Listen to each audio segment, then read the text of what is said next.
आइए अब line by line समझते हैं हमारी पोएम एफ्लिक्शन को, जो कि लिखी है जॉर्ज हर्बर्ट ने। पहले लाइन बाय लाइन इसके फर्स्ट स्टैंजा को देखते हैं, फिर इसका मतलब निकालेंगे। जब पहली बार तुमने मेरे हृदय को अपनी ओर आकर्षित किया, तो मैंने इस सेवा को बहादुरी का काम समझा। इसीलिए मैंने अपने हिस्से की बहुत सी खुशियाँ लिख ली, उन खुशियों के अलावा जो मेरे पास शायद होती, अपनी स्वाभाविक सुखों के भंडार से, जो तुमने कृपालु लाभों से और बढ़ गई। तो इन लाइंस में कवि उस समय को याद करता है जब पहली बार उसका हृदय ईश्वर की ओर आकर्षित हुआ। या तो यहाँ पर ईश्वर की बात है, या फिर आप यहाँ पर जिससे वो प्यार करते हैं उसको भी ले सकते हैं। तो उसने इस सेवा को एक बहादुरी का काम समझा। उसने अपने जीवन में मिली बहुत सी खुशियों को याद रखा, जो उसे ईश्वर की सेवा या उस प्रिय संबंध यानी उस अपने बिलव्ड की सेवा कर कर उसके कारण मिली थी। ये खुशियाँ उसकी स्वाभाविक खुशियों के अतिरिक्त थी और ईश्वर की कृपा से वे और भी बढ़ गई। कवि शुरुआती भक्ति और आनंद के समय को याद कर रहा है। तो जो लाइन नंबर 1 है, जब पहली बार तुमने मेरे हृदय को अपनी ओर आकर्षित किया, इस पंक्ति में कवि ईश्वर को संबोधित कर रहा है। वह यहाँ पर जब भी मैं ईश्वर कहूँ तो या तो आप उसे ईश्वर भी समझें और कोई उनका बिलव्ड भी हो सकता है। तो वह उस पहले क्षण की बात कर रहा है जब उसे ईश्वर के प्रति प्रेम या भक्ति महसूस हुई, या जब कोई प्रिय व्यक्ति उसके दिल में बसा। तो मैंने इस सेवा को बहादुरी का काम समझा। यानी जब कवि ने ईश्वर की सेवा की, जब कवि ने ईश्वर की सेवा शुरू की, तो उसने इसे एक साहसिक और महत्वपूर्ण कार्य माना। उसे लगा कि यह एक ऐसा कदम है जिसके लिए हिम्मत चाहिए। इसीलिए मैंने अपने हिस्से की बहुत सी खुशियाँ लिख ली। कवि कहता है कि उसने अपने जीवन में मिली बहुत सी खुशियों को याद रखा और दर्ज किया। ये खुशियाँ ईश्वर की सेवा या उस प्रिय संबंध के कारण थी। उन खुशियों के अलावा जो मेरे पास शायद होती। तो यह पंक्तियाँ थोड़ी जटिल है। इसका मतलब है कि कवि को ईश्वर की सेवा से जो खुशियाँ मिली, वे उन स्वाभाविक खुशियों के अतिरिक्त थी जो उसके पास शायद पहले से थी या हो सकती थी, अपनी स्वाभाविक सुखों के भंडार से। तो कवि के पास पहले से ही अपनी स्वाभाविक खुशियों का एक भंडार था, यानी जीवन में मिलने वाली सामान्य खुशियाँ, जो तुम्हारे कृपालु लाभों से और बढ़ गई। यानी ईश्वर की कृपालु लाभों और आशीर्वादों ने कवि की उन स्वाभाविक खुशियों को और अधिक बढ़ा दिया। इसका मतलब है कि ईश्वर की कृपा से उसे और भी अधिक आनंद मिला। तो इसी के साथ हमारा फर्स्ट स्टैंजा कवर हुआ। अब हम हमारी पोएम एफ्लिक्शन का सेकंड स्टैंजा डिस्कस करेंगे, जो कि जॉर्ज हर्बर्ट ने लिखा है। मैंने तुम्हारे फर्नीचर को इतना अच्छा देखा। तो इन पंक्तियों में कवि ईश्वर के घर या परिवेश की शानदार चीज़ों को देख रहा है। फर्नीचर यहाँ इस्तेमाल हुआ है जो ईश्वर की रचनाएं या उस प्रिय व्यक्ति के गुणों को दर्शा रही हैं और उसे मेरे लिए अच्छा बना दिया। यानी कवि कहता है कि उसने उन शानदार चीज़ों को अपने लिए भी महत्वपूर्ण और मूल्यवान बना लिया। उसने उन्हें सराहा और उनसे जुड़ाव महसूस किया। तुम्हारी शानदार गृहस्थी की चीज़ों ने मुझे उलझा दिया। Glorious household stuff. तो यहाँ ईश्वर की शानदार रचनाएं या फिर उनके बिलव्ड के महान गुणों को दर्शाया है। एंट्वाइन का अर्थ है लपेटना या फिर बांधना। तो कवि कहता है कि इन शानदार चीज़ों ने उसे इस तरह से मोहित कर लिया कि वह उनसे बंध गया और मुझे तुम्हारी ओर आकर्षित किया। तो यानी कि कवि कहता है कि उन शानदार चीज़ों ने उसे ईश्वर की ओर आकर्षित करा। उन चीज़ों को देखकर वह ईश्वर के प्रति और अधिक खिंचाव महसूस करने लगा। ऐसे तारों को मैंने अपना माना, स्वर्ग और पृथ्वी दोनों। यहाँ जो स्टार्स है ईश्वर की महान रचनाओं या फिर आशीर्वाद का प्रतीक है, जो अनगिनत और शानदार हैं। कवि कहता है कि उनके स्वर्ग और पृथ्वी की सभी अच्छी चीज़ों को अपना माना, शायद ईश्वर के प्रेम और कृपा के कारण। मुझे आनंद की दुनिया में मेरी मजदूरी चुकाई। कवि महसूस करता है कि ईश्वर ने उसे आनंद और खुशी से भरी दुनिया में उसकी मजदूरी चुकाई। यानी कि यहाँ जो वेजेस शब्द यूज़ हुआ है वो आनंद और संतुष्टि को दिखाता है, ईश्वर की सेवा या उस संबंध से मिली है। और मर्थ का मतलब होता है आनंद या खुशी। तो इन लाइंस में जो है कवि ने शानदार रचनाओं, जो ईश्वर की शानदार रचनाएं हैं उनको और गुणों को देखकर मोहित हो गया है। ये चीज़ें उसे ईश्वर की ओर आकर्षित करती हैं। कवि महसूस करता है कि ईश्वर ने उसे स्वर्ग और पृथ्वी की सभी अच्छी चीज़ें दी हैं और उसे आनंद से भरी दुनिया में संतुष्टि प्रदान की है। यह ईश्वर के प्रेम और उदारता के प्रति कवि की कृतज्ञता को व्यक्त करता है। इसी के साथ हमारा स्टैंजा सेकंड कंप्लीट होता है। आइए डिस्कस करते हैं थर्ड स्टैंजा एफ्लिक्शन पोएम का, जो कि जॉर्ज हर्बर्ट ने लिखी है। मुझे और क्या सुख चाहिए जिसके राजा की मैंने सेवा की। तो यहाँ कवि ईश्वर को अपना राजा मान रहा है, ईश्वर को अपना राजा मान रहा है। वह तर्क कर रहा है कि जब वह इतने महान और शक्तिशाली राजा की सेवा कर रहा है तो उसे और किसी सुख की इच्छा क्यों करनी चाहिए। यह पंक्ति ईश्वर की सेवा में संतुष्टि और पूर्णता की भावना व्यक्त करती है। जहाँ मेरे साथी आनंदित थे, तो कवि उस वातावरण का वर्णन कर रहा है जहाँ वह ईश्वर की सेवा करता है, उसके साथी भक्त भी वहाँ खुश और आनंदित है।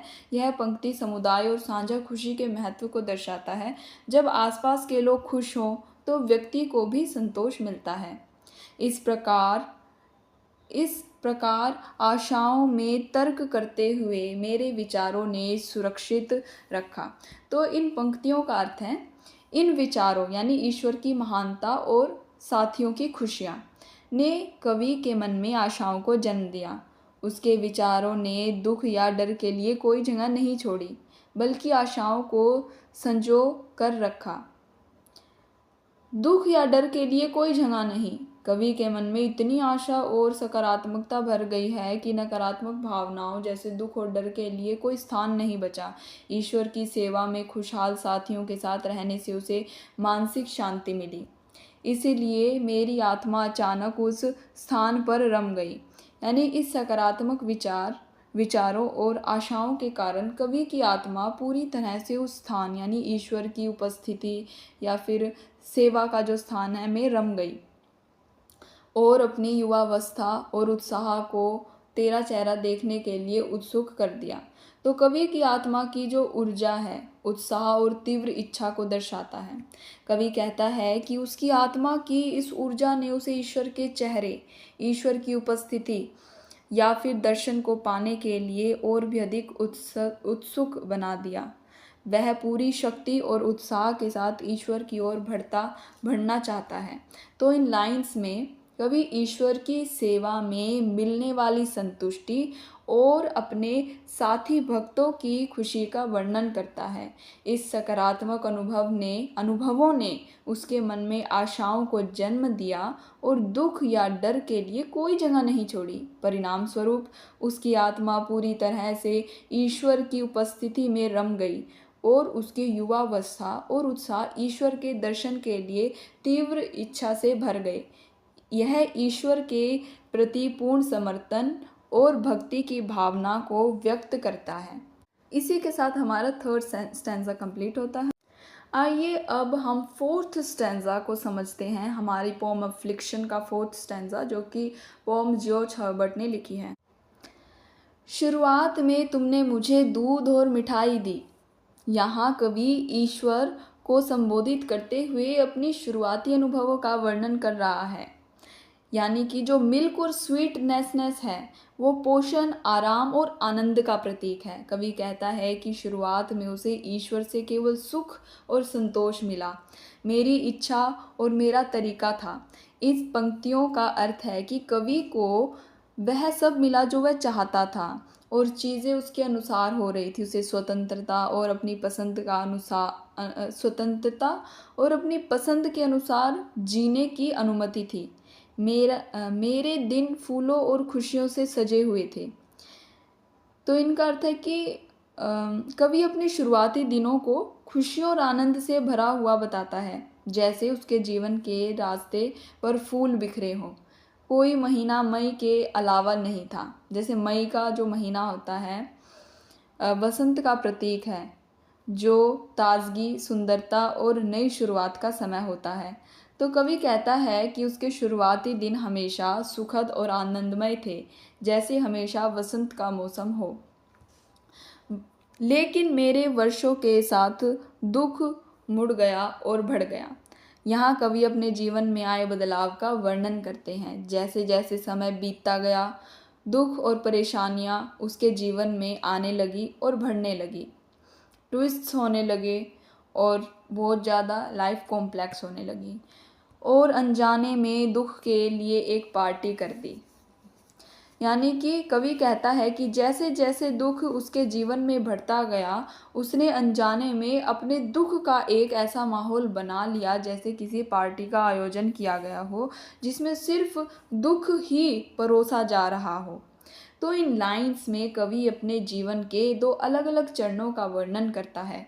शुरुआत में उसे ईश्वर से केवल सुख और आनंद मिला और उसका जीवन खुशियों से भरा हुआ था। लेकिन जैसे जैसे समय बीता, दुख और परेशानियां उसके जीवन में आने लगी और धीरे धीरे इतनी बढ़ गई कि उसने अनजाने में दुख और खुद और दुख में एक ऐसा माहौल में पाया जहां उसे पीड़ा के सिवा कुछ नहीं मिल रहा था। यह सुखद शुरुआत के बाद दुखद परिवर्तन को दर्शाता है। तो इसी के साथ हमारा 4th स्टैंजा कंप्लीट होता है। आइए 5th स्टैंजा समझते हैं हमारी पोएम अफ्लिक्शन का, पोएम जो कि जॉर्ज हर्बर्ट ने लिखी है। मेरा शरीर दर्द में मेरी आत्मा से जुड़ गया। यहाँ कवि शारीरिक और मानसिक पीड़ा के गहरे संबंध का वर्णन कर रहा है। उसका शारीरिक दर्द इतना बढ़ गया है कि वह उसकी आत्मा को भी प्रभावित कर रहा है, जैसे दोनों एक ही दुख साझा कर रहे हों। बीमारी ने मेरी हड्डियों को चीर दिया। तो जो क्लीव है इसका मतलब होता है फाड़ना या अलग करना। तो कवि कहता है कि बीमारी उसकी हड्डियों में गहराई तक समा गई है, जिससे उसे बहुत दर्द हो रहा है, जैसे उसकी हड्डियां टूट रही हो। क्षीण करने वाले बुखार हर नस में बस गए हैं। कवि कहता है कि ऐसे बुखार उसकी हर नस में बसे हुए हैं, जिससे वह बहुत कमज़ोर और बीमार महसूस कर रहा है। और मेरी सांस को कराहों में बदल दिया। कवि की सांसें अब स्वाभाविक नहीं रही, बल्कि दर्द और पीड़ा के कारण कराहों और आहों में बदल गई है। दुख मेरी पूरी आत्मा था। मुझे मुश्किल से विश्वास हुआ। कवि कहता है कि दुख ने उसकी पूरी आत्मा को भर दिया था। वह इतना दुखी था कि उसे मुश्किल से ही यह विश्वास हो रहा था कि वह अभी भी जीवित है, जब तक कि दुख ने मुझे स्पष्ट रूप से नहीं बताया कि मैं जीवित हूँ। तो यह एक विरोधाभास पंक्ति है, लाइन है। कवि कहता है कि उसका दुख इतना तीव्र था कि वहीं उसे अपनी जीवित होने का एहसास दिला रहा था। उसकी पीड़ा ही उसके अस्तित्व का प्रमाण बन गई थी। जब मुझे स्वास्थ्य मिला तो तुमने मेरा जीवन छीन लिया। यहाँ कवि ईश्वर को संबोधित करते हुए कहते हैं कि जब उसे थोड़ी राहत मिली और वह स्वस्थ होने लगा, तो ऐसा लगा जैसे ईश्वर ने उससे उसका जीवन छीन लिया हो। ठीक है, यह समतः किसी प्रियजन की मृत्यु का या किसी और बड़ी हानि का संदर्भ है, जो स्वभावतः लाभ के तुरंत बाद हुआ, और उससे भी ज़्यादा क्योंकि मेरे दोस्त मर रहे हैं। कवि कहता है कि उसकी पीड़ा सिर्फ उसकी सतह तक सीमित नहीं थी, बल्कि उसके दोस्त भी मर रहे थे। उससे उसका दुख और बढ़ गया। मेरी खुशी और उत्साह खो गया। एक भोथरी छुरी, यानी कि मर्थ का अर्थ होता है खुशी और एज का मतलब होता है उत्साह। कवि कहता है कि उसने अपनी खुशी और उत्साह खो दिया। वह खुद को एक भोथरी छुरी ब्लंटेड नाइफ की तरह महसूस करता है जो किसी काम की नहीं रही, मुझसे ज़्यादा उपयोगी थी। कवि अपनी निराशा और बेकार होने की भावना को व्यक्त करते हुए कहता है कि एक ब्लंटेड जो नाइफ होता है, यानी जिसमें धार नहीं होती, भी शायद उससे ज़्यादा उपयोगी थी, क्योंकि वह तो पूरी तरह से निष्क्रिय और दुखी महसूस कर रहा था। इस प्रकार पतला और दुबला, बिना किसी बार या दोस्त के, कवि अपने शारीरिक और भावनात्मक कमजोरी का वर्णन करता है और पतला और कमज़ोर हो गया है और उसके पास कोई सुरक्षा या सहारा देने वाला दोस्त नहीं है। मैं हर तूफान और हवा से बह गया। तो यहाँ पर कवि असहायता और भेद्यता को दर्शाती है। कवि किसी सहारे के, वह जीवन के हर संकट और मुश्किल से आसानी से प्रभावित हो जाता है, जैसे हवा किसी हल्की चीज़ को उड़ा ले जाती है।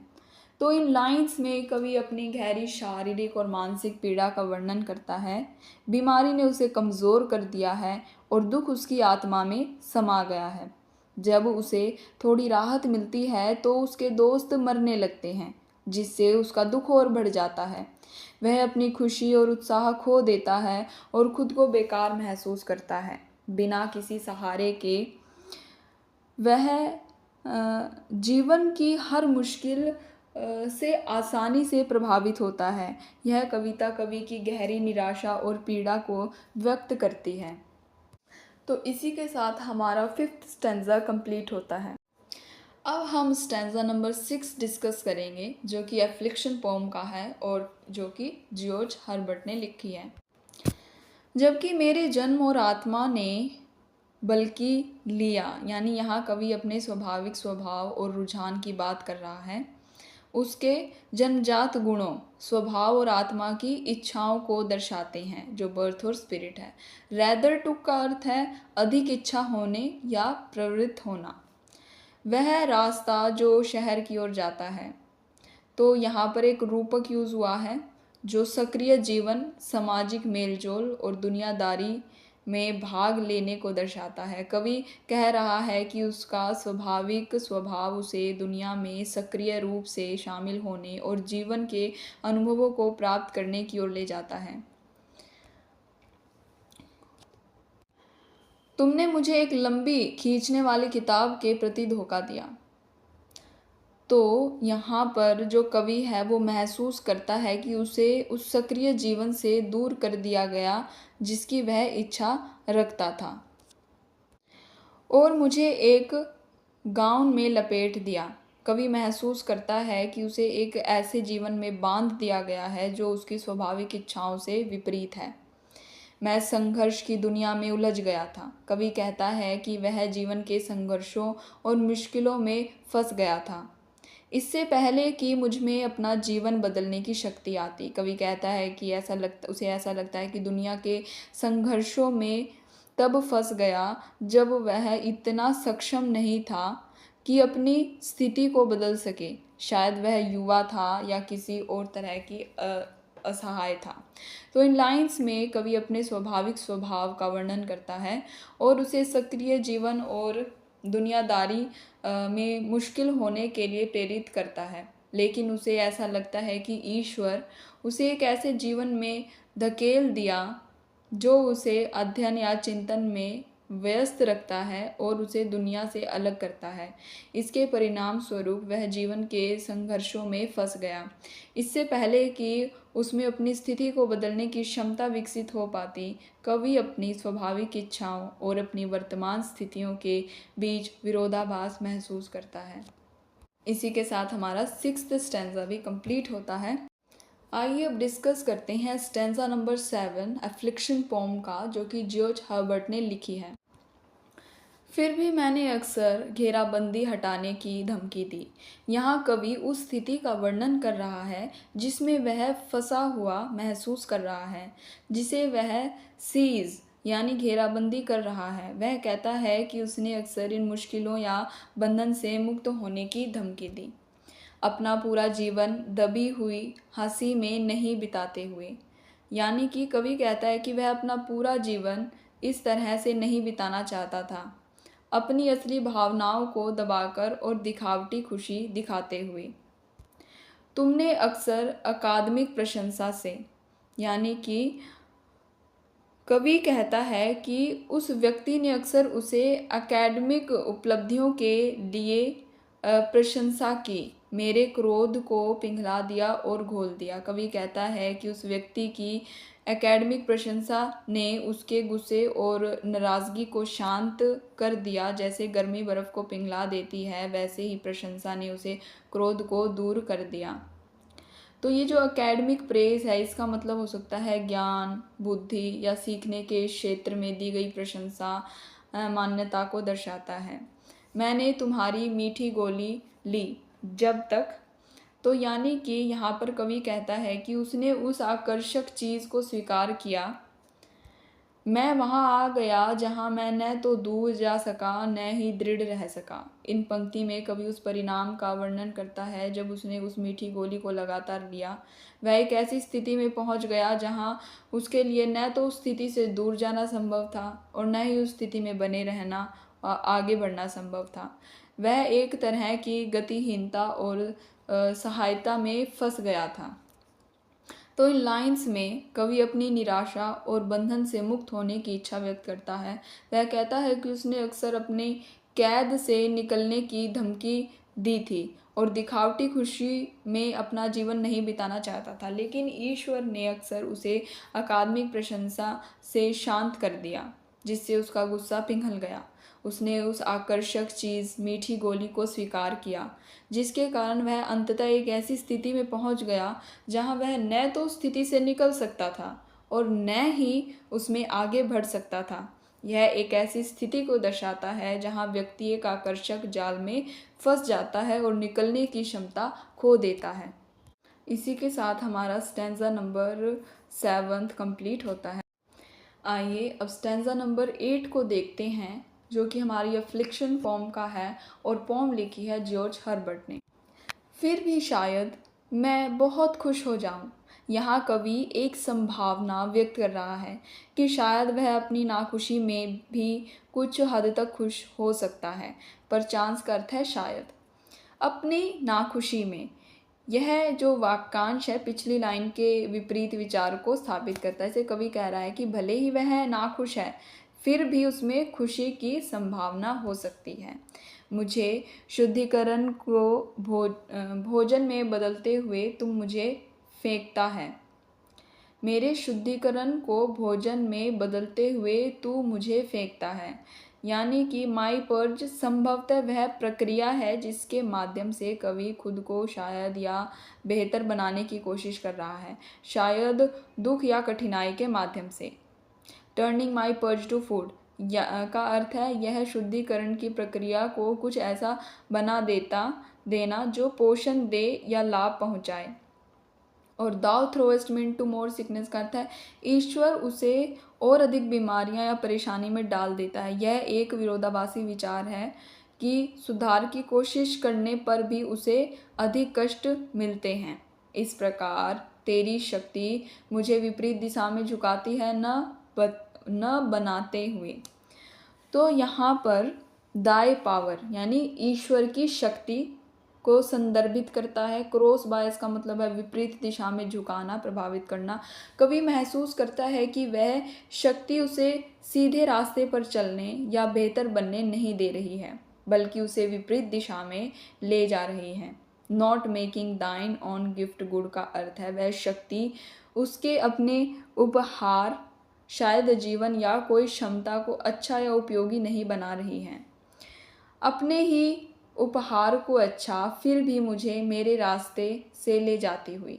तो यह लाइन पिछली पंक्तियों को जारी रखती है। कवि कहता है कि ईश्वर उससे अपने उपहार को अच्छा नहीं बना रही है, बल्कि उसे उसके स्वाभाविक रास्तों या इच्छाओं से दूर ले जा रही है। वह अपनी नियति या जीवन के मार्ग पर नियंत्रण खो रहा है। तो इन लाइंस में कवि एक निराशाजनक स्थिति का वर्णन करता है। वह कहता है कि शायद वह अपनी नाखुशी में भी खुश हो सकता था, यानी उसकी मुश्किलें हैं, वो खुश नहीं है, फिर भी वो उसमें खुशी ढूंढने की कोशिश कर रहा है, लेकिन ऐसा लगता है ईश्वर उसकी सुधार की कोशिश को भी और अधिक परेशानियों में बदल देता है। यानी उस शक्ति का प्रभाव उसे विपरीत दिशा में ले जा रहा है। न तो उसके अपने जीवन को बेहतर बना रहा है, न ही उसे अपने स्वाभाविक रास्ते पर चलने दे रहा है। कवि असहाय महसूस कर रहा है और उसे लग रहा है कि कोई बाहरी शक्ति उसे उसकी इच्छा के विरुद्ध ले जा रही है। इसी के साथ हमारा स्टैंजा नंबर 8 कंप्लीट हुआ।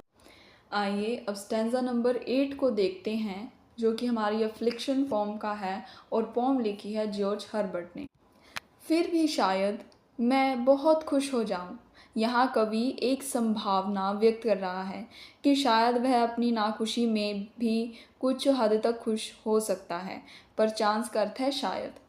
अपनी नाखुशी में, यह जो वाक्यांश है पिछली लाइन के विपरीत विचार को स्थापित करता है। इसे कवि कह रहा है कि भले ही वह नाखुश है, फिर भी उसमें खुशी की संभावना हो सकती है।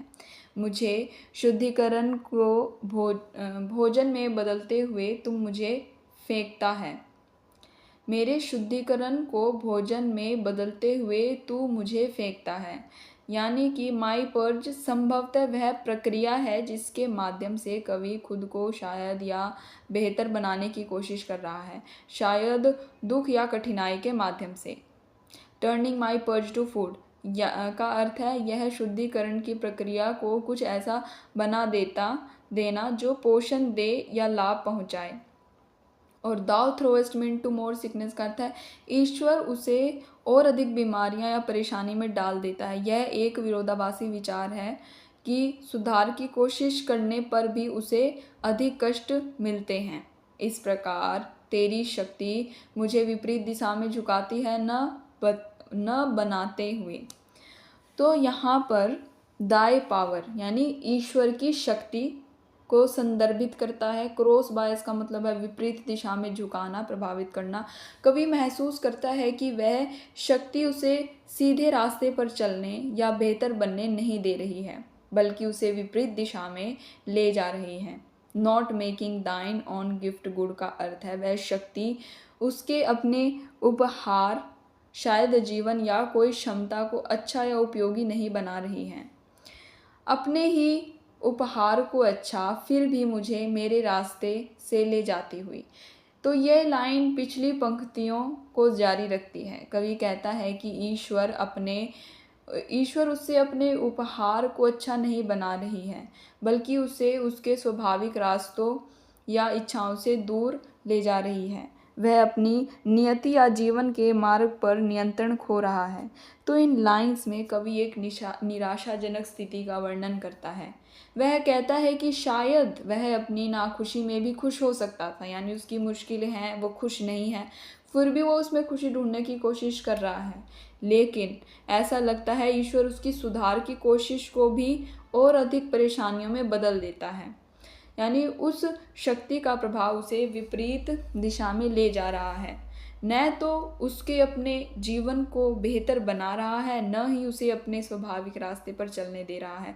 कवि असहाय महसूस कर रहा है और उसे लग रहा है कि कोई बाहरी शक्ति उसे उसकी इच्छा के विरुद्ध ले जा रही है। इसी के साथ हमारा स्टैंजा नंबर 8 कंप्लीट हुआ। आइए अब हम स्टैंजा नंबर 9 की ओर बढ़ते हैं, जो कि हमारी अफ्लिक्शन पोम का है और जो कि जॉर्ज हर्बर्ट ने लिखी है। यह स्टैंजा बहुत ज़्यादा इजी है समझने में। तो इन लाइंस में वो अपनी वर्तमान असहाय स्थिति पर निराशा व्यक्त करता है, जहाँ उसे नहीं पता कि ईश्वर उसके साथ क्या करेगा और उसका ज्ञान भी उसकी कोई मदद नहीं कर रहा। वह काश एक पेड़ होता, वो सोचता है काश वो एक पेड़ होता, कम से कम उसके ऊपर फल लगते, वो लोगों को छाया दे पाता और पक्षी उस पर विश्वास करके उसके ऊपर अपना घोंसला बनाते, कम से कम उसमें कोई वृद्धि तो होती, उसकी ज़िंदगी में कुछ स्थिरता तो होती, कम से कम निराशा तो नहीं होती। वो कहता है कि कम से कम पेड़ की ज़िंदगी में कुछ तो स्थिरता और आशा की किरण होती है, मेरी तो ज़िंदगी में कुछ भी नहीं है। इसी के साथ हमारा ये स्टैंजा कंप्लीट होता है। अब हम अपना लास्ट स्टैंजा देखेंगे। आइए स्टैंजा नंबर 10 देखते हैं, जो कि हमारी अफ्लिक्शन पोम का है और पोम लिखी है जॉर्ज हर्बर्ट ने। फिर भी यद्यपि तुम मुझे परेशान करता है, मुझे विनम्र रहना होगा। यहाँ कवि ईश्वर को संबोधित करते हुए कहते हैं कि भले ही ईश्वर उसे परेशान कर रहा है, उसे शांत और सहनशील रहना होगा, कमज़ोरी में मजबूत रहना होगा। यह एक विरोधाभासी कथन है। कवि कहता है कि अपनी कमज़ोरी के बावजूद उसे मजबूत और दृढ़ रहना होगा। यह आंतरिक शक्ति और धैर्य बनाए रखने की आवश्यकता को दर्शाता है, भले ही परिस्थितियाँ कठिन हो। ठीक है, मैं सेवा बदल दूंगा और खोजने जाऊंगा। निराशा में कवि कहता है कि वह ईश्वर की सेवा छोड़ देगा और किसी और की तलाश में जाएगा। यह ईश्वर के प्रति उसकी निराशा और असंतोष को दर्शाता है। कोई और मालिक बाहर। वह पिछली पंक्ति को पूरा करता है। कवि कहता है कि वह ईश्वर को छोड़कर किसी और को अपना मार्गदर्शक या सहारा बनाएगा। हे मेरे प्यारे भगवान, यद्यपि मैं पूरी तरह से भुला दिया गया हूँ वह यहाँ कवि का लहजा अचानक बदल जाता है। वह ईश्वर को माई डियर गॉड कहकर संबोधित करता है, जो उसके गहरे संबंध और प्रेम को दर्शाता है। वह महसूस करता है कि शायद उसे पूरी तरह से भुला दिया गया है। तुम मुझसे प्यार न करने देना अगर मैं तुमसे प्यार नहीं करता हूँ। यानी कि कवि के आंतरिक संघर्ष को दर्शाया गया है। वह कहता है कि अगर वह वास्तव में ईश्वर से प्यार नहीं करता तो उसे ईश्वर से प्यार न करने दिया जाए। इसका मतलब यह भी हो सकता है कि भले ही उसे ऐसा लगे कि ईश्वर ने उसे भुला दिया, फिर भी वह ईश्वर के प्रति अपने प्रेम को त्यागना नहीं चाहता। यह एक तरह की चुनौती या दृढ़ संकल्प है कि उसका प्रेम सच्चा है, भले ही उसे बदले में कुछ न मिले। तो इन लाइंस में कवि ईश्वर के प्रति अपने जटिल स्वभावों को व्यक्त करता है। वह महसूस करता है कि ईश्वर उसे परेशान कर रहा है, लेकिन वह विनम्र रहने का संकल्प लेता है और अपनी कमज़ोरी में भी मजबूत रहने की कोशिश करता है। निराशा में वह ईश्वर की सेवा छोड़ने और किसी और की तलाश करने की बात करता है। हालांकि अचानक वह ईश्वर के प्रति अपने गहरे प्रेम को व्यक्त करता है और कहता है कि भले ही उसे भुला दिया गया हो, यानी भले ही भगवान ने कवि को भुला दिया, लेकिन वह ईश्वर से प्यार करना नहीं छोड़ेगा, चाहे ईश्वर उसे कितनी भी विपत्तियां दे, और उसका प्रेम सच्चा है। यह पंक्ति कवि के विश्वास में संघर्ष और अटूट प्रेम की भावना को दर्शाती है। इसी के साथ हमारी एफ्लिक्शन पोम, जो कि जॉर्ज हर्बर्ट ने लिखी है, ख़त्म होती है।